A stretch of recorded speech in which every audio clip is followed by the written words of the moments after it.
Drama serial मुहाफ़िज़ की आने वाली एपिसोड में एक इंतहाई सनसनीखेज़ और जज़्बाती मोड़ आने वाला है, जहां ज़वार पारस के लिए एक फ़रिश्ता बनकर सामने आएगा। जब पारस पर एक इंतहाई ख़तरनाक सूरत-ए-हाल गुज़र रही होती है और वो ज़िंदगी की कशमकश में होती है, तभी वहां ज़वार पहुंचता है और अपनी जान पर खेलकर पारस को बचा लेता है।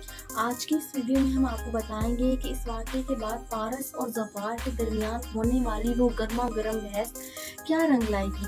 क्या पारस का ज़फ़ार पर भरोसा न करने वाला रवैया उसे उसकी मोहब्बत से दूर कर देगा, या ज़फ़ार की मुखलसी उसे अपना दीवाना बना लेगी। अगर आपने हमारे चैनल को अभी तक सब्सक्राइब नहीं किया तो फ़ौरन सब्सक्राइब कर लें, ताकि ड्रामों के ऐसे ही सनसनीखेज़ अपडेट्स आप तक पहुँचते रहें। जैसे ही ज़फ़ार वहाँ पहुँचता है और पारस को मुश्किल से निकालता है, वो उसे तसल्ली देते हुए कहता है, पारस डरो मत, मैं यहाँ सिर्फ और सिर्फ तुम्हारी जान बचाने आया हूँ।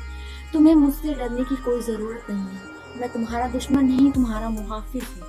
लेकिन पारस, जो हालात की मारी हुई है और जिसने उसकी इस दुनिया की बेवफाई देखी है, वो ज़फ़ार के इस खलूस को कबूल करने की बजाय शक की निगाह से देखती है। वो कांपती हुई आवाज़ में कहती है, मैं तुम पर कैसे यकीन कर लूँ? इस दुनिया में तो कभी किसी पर यकीन करना ही नहीं चाहिए। सब मतलब के रिश्ते हैं, तुम भी यकीनन किसी मतलब से आए होगे। पारस की ये बात ज़फ़ार के दिल पर तीर की तरह लगती है, लेकिन वो सब्र का मुज़ाहिरा करता है। उसे लगता है कि पारस को अभी तक हकीकत का अंदाज़ा नहीं हुआ। उसे ये मालूम नहीं है कि ज़फ़ार के दिल में इसके लिए क्या मुकाम है। ज़फ़ार पारस की गैर जिम्मेदारी पर उसे डांटते हुए कहता है, पारस, आखिर तुम्हें अकेली इस तरह बाहर घूमने की क्या ज़रूरत थी? तुम्हें अच्छी तरह पता है कि ये कराची का शहर है, यहाँ किसी भी वक्त कहीं भी कुछ भी हो सकता है। तुम्हें अपनी जान की परवाह नहीं तो कम अज़ कम अपने घर वालों की तो परवाह करो। क्या इन्हें तुम्हारे हाल पर तरस नहीं आता? तुम्हें इस तरह अकेले हरगिज़ नहीं निकलना चाहिए था। ज़फ़ार की ये फ़िक्र, उसका अंदाज़ पारस को पसंद नहीं आता। वो उल्टा ज़फ़ार पर बरस पड़ती है और गुस्से से कहती है, तुम कौन होते हो मुझे ये सब समझाने वाले?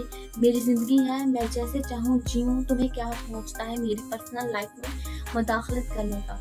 तुम अपनी हदूद में रहो और मुझे मेरी हालत पर छोड़ दो। पारस का ये बाग़ियाना रवैया और उसके तल्ख़ अल्फ़ाज़ ज़फ़ार को ख़ामोश कर देते हैं। पारस को लगता है कि वह ज़फ़ार को हर बार धत्कार कर उसे दूर कर देगी, लेकिन इससे ये एहसास नहीं कि ज़फ़ार का दिल कितना वसी है।